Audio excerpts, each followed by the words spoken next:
মানসী ভূত, অতীন বন্দ্যোপাধ্যায়।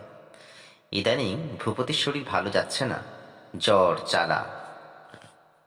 কিছুদিন বুকে সর্দি বসে গিয়ে বেশ কষ্ট পেয়েছে। শরীরে আগের মতো জোর পায় না, একা দূরে যেতেও কেমন তার ভয় লাগে। কেউ সঙ্গে থাকলে ভালো হয়। বাড়ি যাওয়ার কথা ছিল, যেতে পারেনি। মা একবার নিচে ঘুরে গেছেন, তারপর চিঠি, সে চিঠির কোনো জবাব দেয়নি। ছোট পুত্রের তাগাদায় অতিষ্ঠ হয়ে মা ঘুরে গেছেন, তাও বোঝে ভূপতি। এবারের মতো দি, আর বলবো না। চোখের সামনে আমি আর এত কষ্ট দেখতে পাচ্ছি না। যদি একটা কিছু করে বসে, এটাই শেষ চেষ্টা বাবা। শত হলেও তোর ছোট ভাই, সব আঙুল কি সমান হয় রে বাবা? ভূপতি রাগ করেনি, তার আর অনটনের কথা শুনতেও ভালো লাগে না। এমনিতেই তার মায়ের আলাদা মাসোহারা, ছোট ভাইয়ের আলাদা মাসোহারা সে পাঠায়। সম্প্রতি অবসর নেওয়ায় তার নিজের সম্পর্কে চিন্তাও বেড়েছে। হুট করে চাইলেই দেওয়া যায় না, নিজের সংসারের দায়ও তো কম নয় তার। কি রে, কিছু বললি না যে? কি বলি বলো তো? তুই দিতে পারিস ইচ্ছা করলে, আর কার কাছে হাত পাতবে? দিচ্ছি তো, আর কত ঠেকা দেব বলো? তা দিচ্ছিস বাবা? মাসে মাসে টাকা নেয় তাও জানি। আমাকে কিছু বলে না, তোর কাছে এসে ঘুরে যায়। বলে কলকাতার মহাজনের কাছে কাজ ছিল। এত মিছে কথা বলতে পারে! ফল বিক্রি করে কটা টাকা হয় বল? পাঁচটা পিঠ। সোজা কথা। সকালে সাইকেল নিয়ে বের হয়, ফিরতে ফিরতে রাত 8টা 9টা। চালের ব্যবসা করবে বলছে, 1008 টাকা দিলেই শুরু করতে পারে।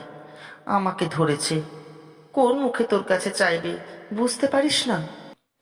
আবার চালের কারবার? নৃপতির কি মাথা খারাপ আছে মা? একবার করে শিক্ষা হয়নি? কত টাকা আমার গচ্ছা গেল, থানা পুলিশ আদালত আর 1 যুগ ধরে মামলা, কত টানবো বলো?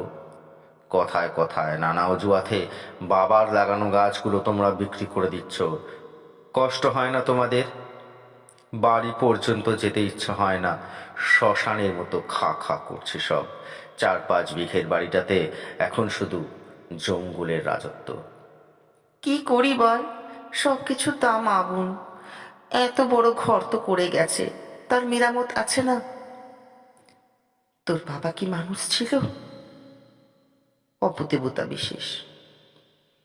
জীবনে কিছু করেছে? শুধু ওই গাছ আর গাছ। গাছ লাগালে কি পেট ভরে রে বাবা? ভূপতি জানে, বাবার কথা উঠলে মায়ের অভিযোগের অন্ত থাকবে না। বাবার বিরুদ্ধে কোনো অভিযোগে সে শুনতে চায় না, শুনতে তার ভালো লাগে না। বাবা মারা গিয়েও মার চোপাতে সারাদিন অস্থির থাকেন। সাধারণত সামান্য অভাব অভিযোগে বাবাকে ধরে টানবে। কি গাছ খাওয়াচ্ছে না? সারা জীবন বসে বসে খেলে উপার্জন করলে না 1 পয়সা, এখন পুত্রের মুখাপেক্ষী।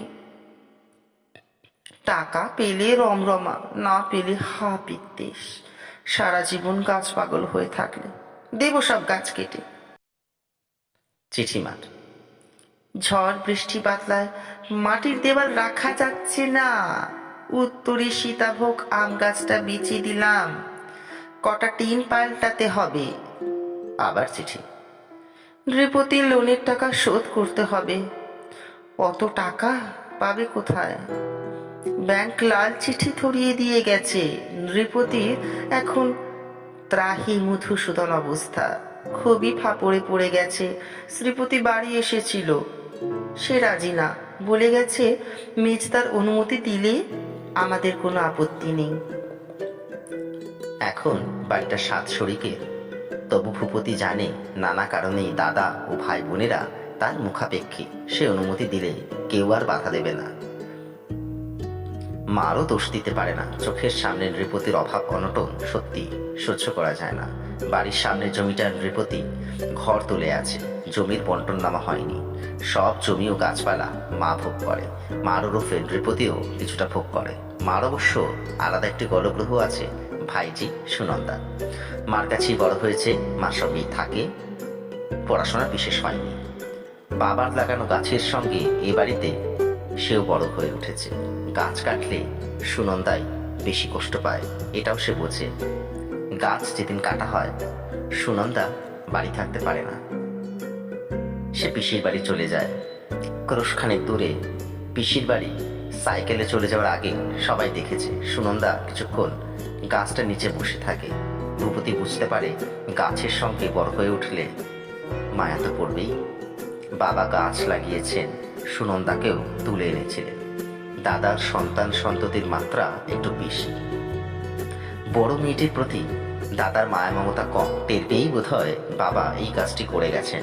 সুনন্দার দেখতে দেখতে কত বয়স হয়ে গেল, এখনো পাত্র জোটানো গেল না। দাবি দাওয়া নিয়ে কম করে লাখ টাকা কে দেয়? সুনন্দা খুশি এতে, সে আছে, গাছগুলো আছে, আম জাম লিচু সবেদা কাঁঠাল, কি গাছ নেই? সারা বাড়িতে সব গাছপালা মহিরুহ হয়ে গেছে। গাছের ভালোবাসায় সেও মজে গেছে। ভূপতির চোখে সুনন্দার মুখ ভেসে ওঠে, এতে সেও কম কষ্ট পায় না। তবু তাকে অনুমতি দিতেই হয়। নানা অজুহাতে সব গাছই শেষ। আছে একটা অর্জুন গাছ, বাঁশের জঙ্গলে গাছটা বড় হয়েছে নিজের খুশি মতো, সেই গাছটাও বোধহয় এবারে যাবে। মা নিজের খুশি মতো গাছ দিয়ে দেন। একবার লিখলেন, শ্রীপতি বাড়ি করেছে, তার দরজা জানলার কাঠ চাই।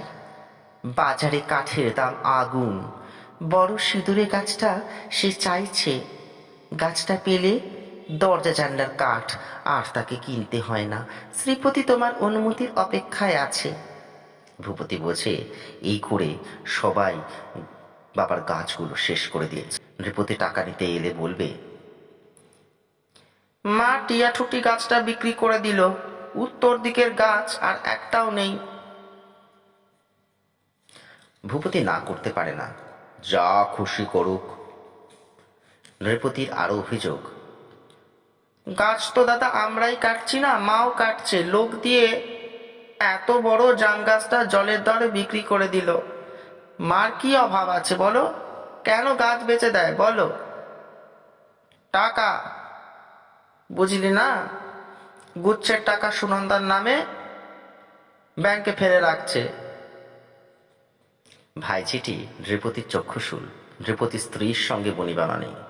প্রায় একই উঠোনে নৃপতির ঘর। নৃপতির ছেলেমেয়েরা ওথ পেতে থাকে কখন ঠাকুমা খেতে বসবে। ঠাকুমাকে ভালো মতো খেতে দেয় না, কেড়ে কুড়ে সব খেয়ে নেয়। ভূপতি এমন অভিযোগও শুনতে পায়। সুনন্দা এনে বলবে, কাকা, আপনি একবার বাড়ি যান, সবাইকে ডেকে বলুন গাছ যেন কেউ আর না বিক্রি করে, রেশারেশি যত গাছ নিয়ে। ছোট কাকা তো জোর করেই গাছ কাটছে, ঠাকুমার কথা শুনছে না। ছেলে স্কুলে যাবে, সাইকেল নেই, পুকুর পাড়ের গাব গাছটা কেটে ফেললো। ভূপতি না বলে পারেনি। মা কাটতে দিল কেন? মা বাধা দিতে পারতো। তাহলেই হয়েছে। নাতির কষ্ট, এতটা রাস্তা হেঁটে স্কুলে যায় আসে, আপনি অনুমতি যদি না দেন, সেই ভয় ঠাকুমা চিঠিও লেখেননি, রোজ ঠাকুমাকে জ্বালায়। আমার একটা সাইকেল কিনে দাও, জেঠুকে চিঠি দাও, জেঠুকে লেখো আমাকে যেন একটা সাইকেল কেনার টাকা দেয়। ভূপতি কুপিত হয়, তার মাথা গরম হয়ে যায়। তোরা কি ভেবেছিস বলতো? আমি টাকার গাছ যে ঝাড়া দিলেই ঝরে পড়বে? আমরা 1.5-2 ক্রোশ হেঁটে স্কুল কলেজ করিনি। আমরা পারলে নৃপতির ছেলে পারবে না কেন? সেটাকে বলে কাকা, আমি এখন ঠাকুমার চক্ষুশূল, বাধা দিতে গেলে ঠাকুমায় চেঁচামেচি করে। তোর গাছ না তোর বাপির গাছ? আমার কর্তা লাগিয়ে গেছে, গাছ থাকবে কি যাবে আমি বুঝবো। গাছের জন্য দরদ উঠলে উঠছে, গাছ না থাকলে বাড়ির শোভা থাকে না, গাছ থাকলে সব জঙ্গল হয়ে যায়। হোক জঙ্গল বাড়িটাতে আছে কি? কেউ দেখে বাড়িটা? ভূপতি চোখ বুজে সব শোনে। বাবা থাকতে বাড়িটা ছিল তপবনের মতো।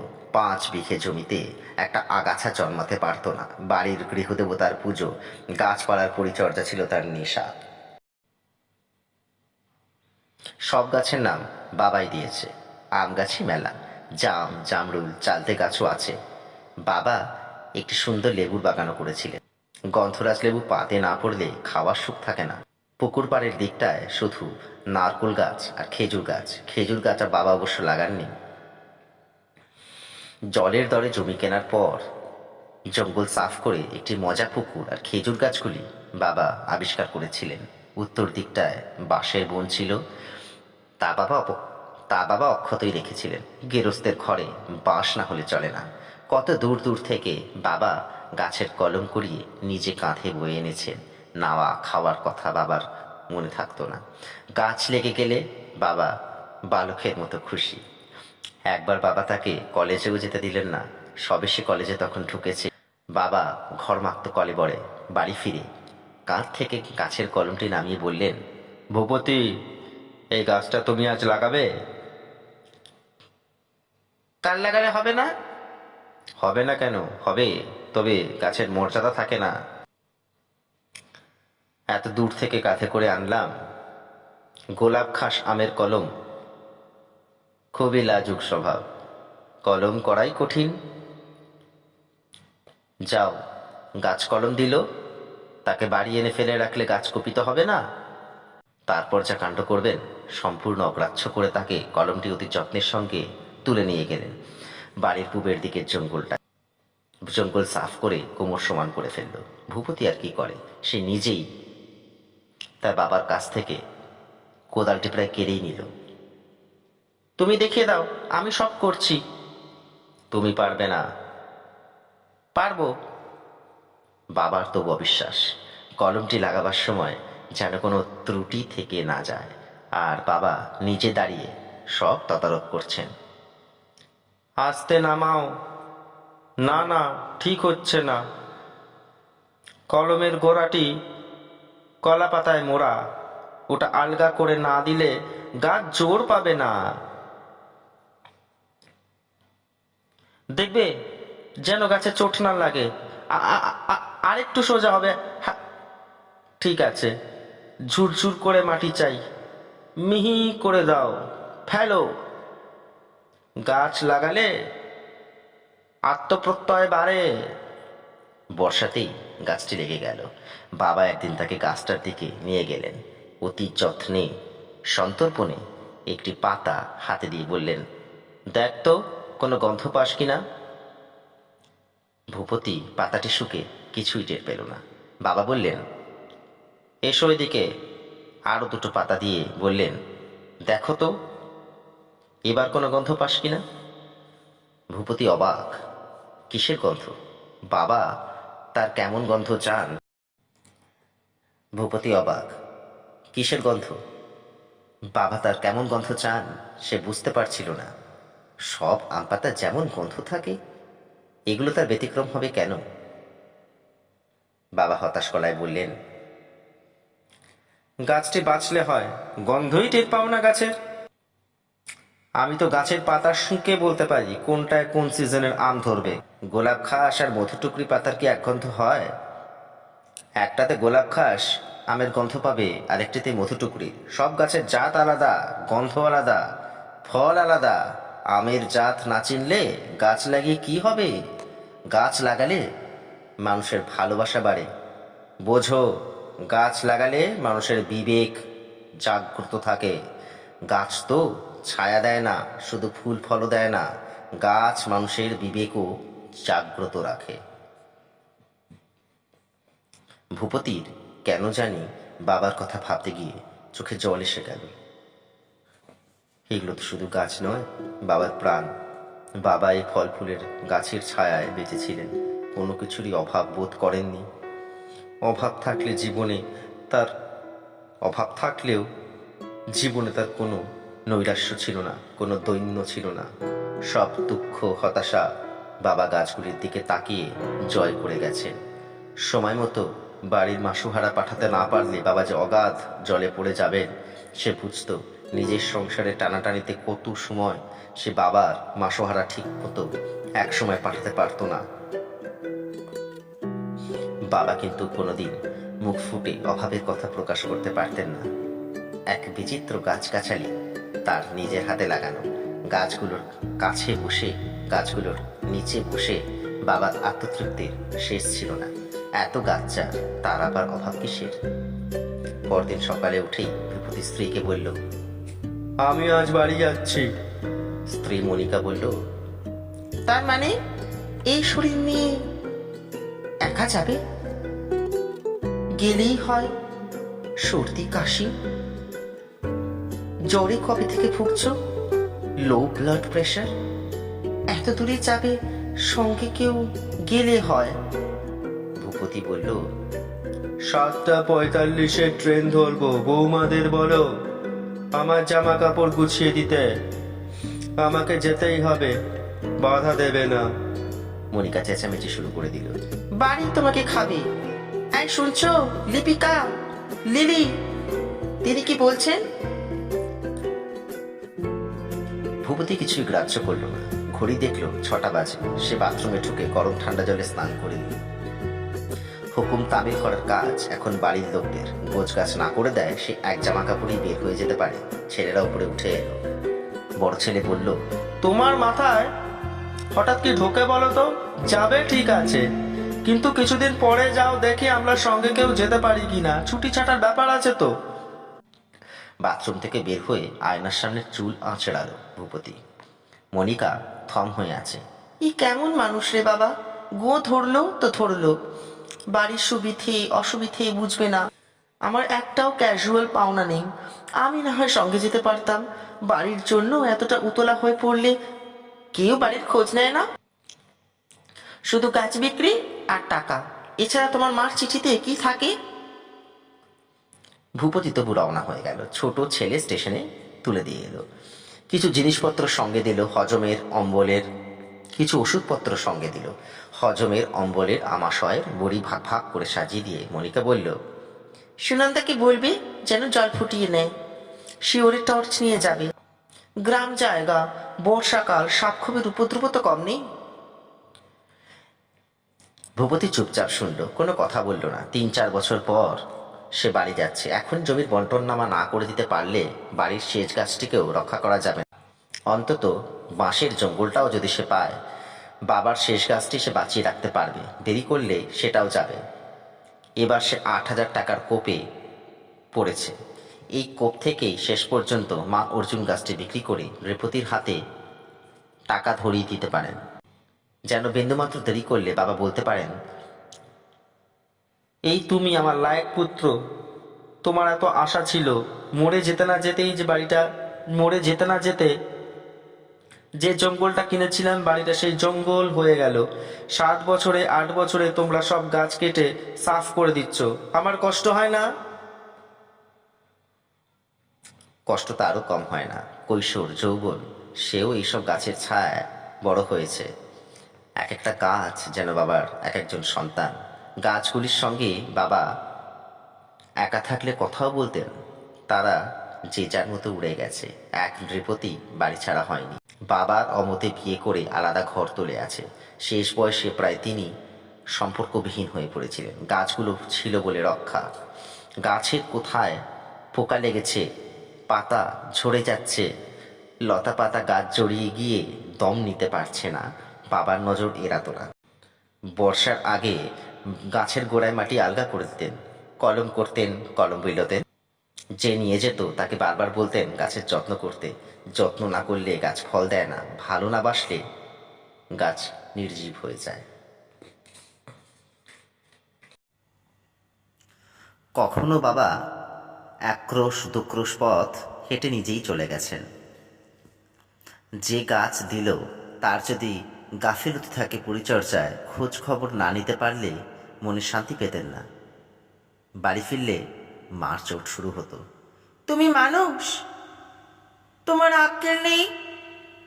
এত দূর হেঁটে গেলে গাছটি বেঁচে আছে না মরেছে তোমার এত দায়? বাবা বলতেন, গাছ তো নিজে হাতে একটাও লাগালে না, লাগালে বুঝতে পারতে। সারা রাস্তায় ভূপতি বসে বসে ট্রেনে এসবই ভাবছিল। রাস্তায় ট্রেন অবরোধের মুখেও পড়ল। বেলা 1টায় তার পৌঁছানোর কথা, সাঁঝ লেগে গেল।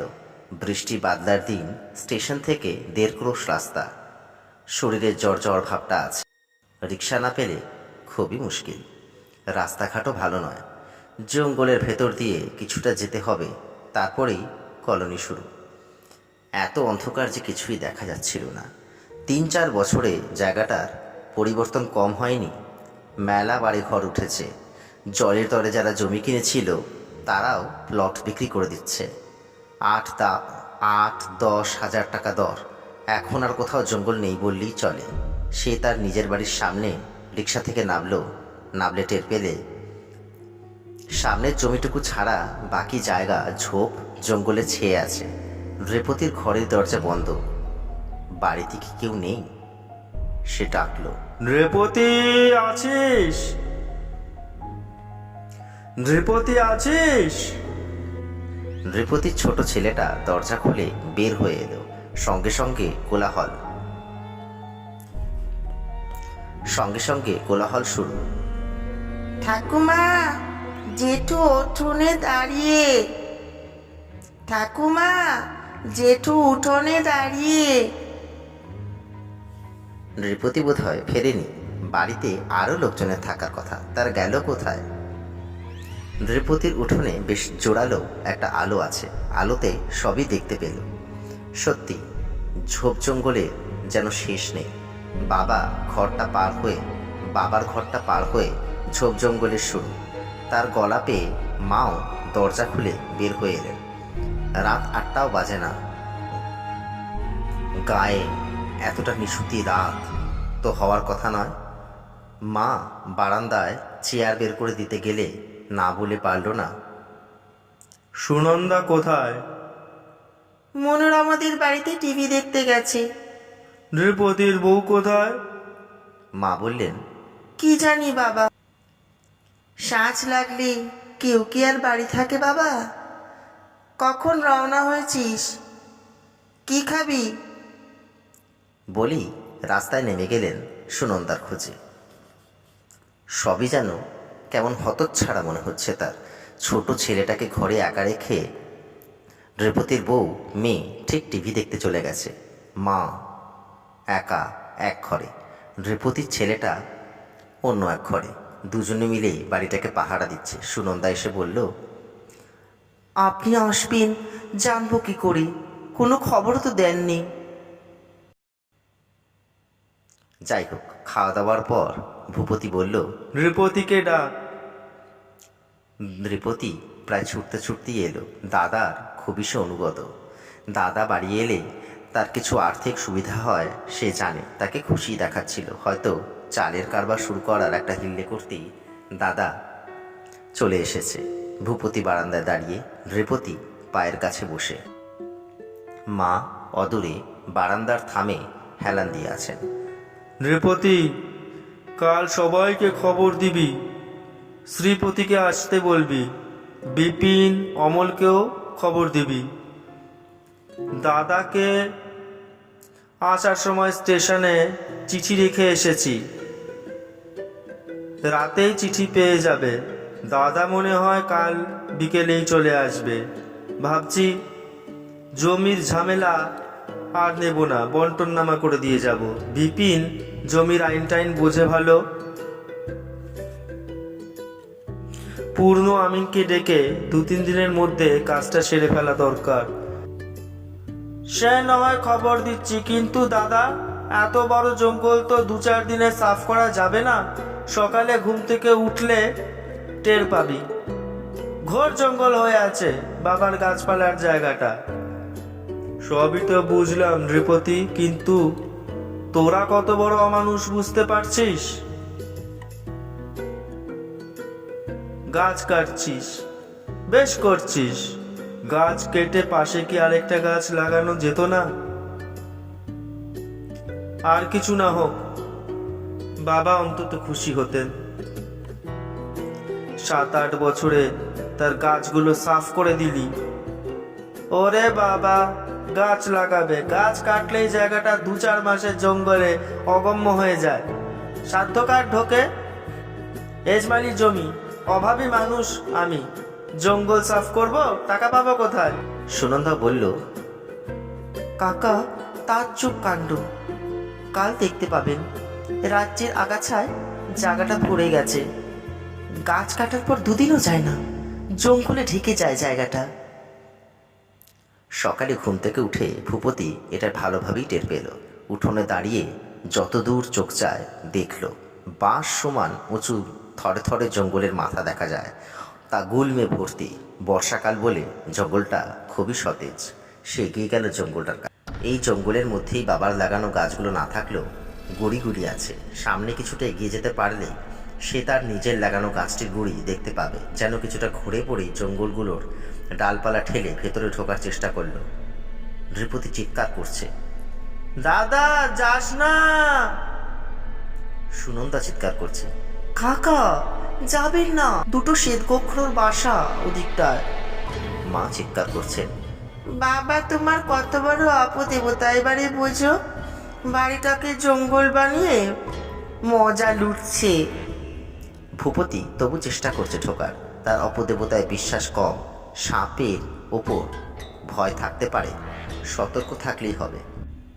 ভূপতি জঙ্গলের ভেতরে কিছুটা ঢোকেই ফাঁপড়ে পড়ে গেল। সামনের গায়ে, সারা গায়ে মাথায় ডালপালা জড়াজড়ি করে তাকে যেন নিঃশ্বাস নিতে দিচ্ছে না। লতা পাতায় আটকা পড়ে যাচ্ছে। সে 2 হাতে যত লতা পাতা সরিয়ে দেওয়ার চেষ্টা করছে, সে আরও বেশি জড়িয়ে যাচ্ছে। সে বলল, বাবা, আমি তো কোনো দোষ করিনি। কথাটা বলে সে যেন জোর পেল মনে। কোনো রকমের লতা পাতার জাল থেকে মুক্ত হয়ে হাঁপাতে লাগল। সকালে 10-12 জন লোক নিয়ে এলো নৃপতি। তারা জঙ্গল কাটতে শুরু করেছে। জ্বর গায়ে বারান্দায় বসে আছে ভূপতি। জঙ্গলের পাহাড় জমে উঠেছে উঠোনে। জঙ্গলের পাহাড় দেখতে দেখতে ভূপতির কেন যেন মনে হলো যে গাছ কেটে তারা ভালো কাজ করেনি। বাড়িটাতে বাবার অশুভ নজর পড়েছে। না হলে সুন্দর বাড়িটা এমন ছন্নছাড়া হয়ে যায় না। জঙ্গল কিছুটা সাফ হতেই একটা কাঁটা গাছের গুড়ি দেখা গেল। ভূপতি অবাক। গুড়ির পাশে সজীব একটি আম গাছ বড় হয়ে উঠেছে। লতা পাতায় ঢাকা ছিল। জঙ্গল সাফ হওয়ায় গাছটা যেন হাঁফ ছেড়ে বেঁচেছে। এভাবে জঙ্গল যত সাফ হতে লাগলো, ভূপতি নৃপতি তত ঘুরে পড়ে যাচ্ছে। যেখানে যে গাছটি কাটা হয়েছে তার পাশেই আরেকটি সেই গাছ। কাঁঠাল হলে কাঁঠাল গাছ, আম, জাম, জামরুল, আমলকি গাছ। বছর অনুযায়ী তারা বেড়ে উঠেছে জঙ্গলে। গাছ কে লাগালো? ভূপতি না বলে পারল না। শ্রীপতি বলল, গাছ তো দাদা বীজ থেকে হয়। ভূপতি কেমন একটা ঘুরে পড়ে গেছে। বলল, বাজে কথা। জঙ্গল হলে বীজ পচে যায়, গাছের চারা মরে যায়। সব গাছ বীজ থেকে হয়ও না। গাছগুলো সব কেমন দূরত্বে আছে লক্ষ্য করেছিস? কোনো নিপুণ কারিগরের কাজ মনে হয় না। হয়। শ্রীপতি ঠোক গিলে বলল। নৃপতি বলল, আমি সত্য জানি না দাদা, আমি লাগাইনি। মরণের সময় পাই না, গাছ লাগাবো। ভূপতির এক কথা। গাছ কেউ না লাগালে এভাবে বড় হয়? শ্রীপতি বলল, লতা পাতায় গাছগুলি ছেয়েছিল বলে বোঝাই যায়নি। জঙ্গলে বড় হচ্ছে। সুনন্দা কেমন ভয় পেয়ে গেছে। আমি সত্যি জানি না কাকা, আমি লাগাইনি। তা ভুতুরে কাণ্ড কাকা। মায়ের চোপা শুরু। তোমরা বুঝছো না কার কাজ?